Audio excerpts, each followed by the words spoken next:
বাসায় সবার খাওয়া-দাওয়া শেষ, সবশেষে আমি খেতে বসেছি। ১ম এ নিয়েছি সরিষা ভর্তা।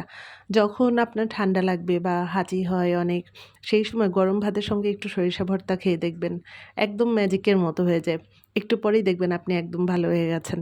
তো আজকে আমার কোনো ঠান্ডা লাগেনি, কিন্তু সরিষা ভর্তা খেতে ইচ্ছে করলো গরম, গরম ভাতের সঙ্গে। সরিষা ভর্তা একসঙ্গে অনেকখানি খাওয়া যায় না, খুব অল্প পরিমাণে নিয়ে খেতে হয়। কারণ সরিষার একটা অন্যরকম ঝাঁজ আছে, যেটা একসঙ্গে বেশি নিলে একদম নাক মুখ কেমন যেন করে। তো আমি অল্প পরিমাণেই নিয়েছিলাম। তারপরে দেখি আমার কান-টান দিয়ে আগুন বের হচ্ছিল। যাই হোক, এরপরে নিয়েছি করল্লা ভর্তা। তো এই করল্লা ভর্তার রেসিপিটা আমার ননাসের কাছ থেকে নেয়া। তো করল্লা আমি কখনো ভর্তা করিনি। আজকেই ফার্স্ট টাইম আমি করল্লা ভর্তা করলাম। আর আমার বাসায় আজকে সবাই করল্লা ভর্তা ১ম এই খাবে। তো করল্লা ভর্তা আমার কাছে ভালোই লেগেছে। আপনাদের ভাইয়ার কাছে মোটামুটি লেগেছে। কিন্তু আমার ছেলেরা তো করল্লা অত বেশি পছন্দ করে না। ভাজিটাই ওদেরকে আমি জোর করে খাওয়াই। তো ভর্তা তো কখনো খাইনি, তারপরও আজকে খাওয়ালাম। ছোটবেলা থেকে ওদেরকে আমি সব ধরনের তরকারিই খাওয়াই। খেতে না চাইলেও দেখা যায় বিভিন্নভাবে খাওয়াই। করল্লা ভর্তা শেষ করার পরে এখন নিয়েছি পুঁইশাক দিয়ে চিংড়ি মাছ ভাজি করেছিলাম। তো আপনাদের ভাইয়াকে বাজারে যখন যায় আপনাদের ভাইয়া, তখন আমি বারবারই নিষেধ করি যে অল্প পরিমাণে তরকারি নিয়ে আসবা। কিন্তু সে যখন বাজারে যায়, আলহামদুলিল্লাহ সে যে এত পরিমাণে তরকারি আনে যে সেই তরকারি শেষ হতে, হতে ১ সপ্তাহ হয়ে যায়। তারপরেও আমার মনে হয় যেন তরকারি শেষ হয় না।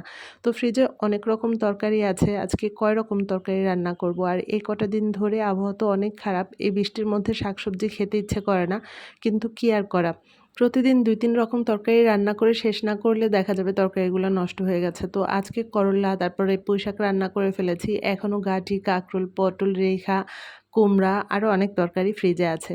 অনেক পরিমাণে সবজি কিনে ফ্রিজে রেখে রান্না করার চাইতে তাজা সবজি রান্না করলে সেই তরকারিটা খেতেও ভালো লাগে। কিন্তু এই কথা তো আপনাদের ভাইয়াকে বলেও শোনাতে পারি না। সে যখন মাছ মাংস কিনতে যায় তখন এত পরিমাণে তরকারি নিয়ে আসে যে ৭ দিনেও আমার সেই তরকারি শেষ হয় না। তো যাই হোক, এরপরে আমি নিয়েছি মাছ। তো রুই মাছ আজকে ভুনা করেছিলাম। আমার কাছে বড় এই ধরনের মাছ পটল বা রেখা এই ধরনের তরকারি দিয়ে ভালো লাগে। কিন্তু আমার ছেলেরা সবজির সঙ্গে মাছটা খেতে চায় না।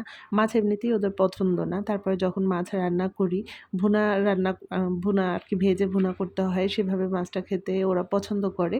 আর কি এমনিতে তো খেতে চায় না। তো এইভাবে যদি রান্না করি তো সেটা ওরা পছন্দ করে।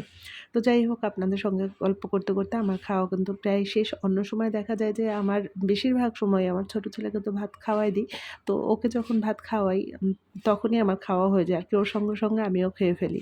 যখন আমি একা, একা ভাত খাই তখন মাঝে, মাঝে এভাবে একটু ভিডিও করে রাখি। আর সেটাই আপনাদের সঙ্গে শেয়ার করি।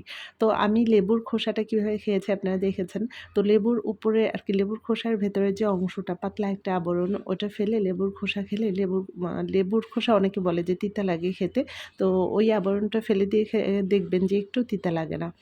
তো আজকে তাহলে এখানেই রাখছি। অনেক গল্প করলাম আপনাদের সঙ্গে। বড় কোনো ভিডিও আপনাদের সঙ্গে শেয়ার করতে পারছি না। কারণ আমার ছেলেদের এখন পরীক্ষা চলছে। পরীক্ষা শেষ হয়ে গেলে আবার ইনশাআল্লাহ বড় ব্লগ ভিডিও নিয়ে আপনাদের সঙ্গে গল্প করতে চলে আসব।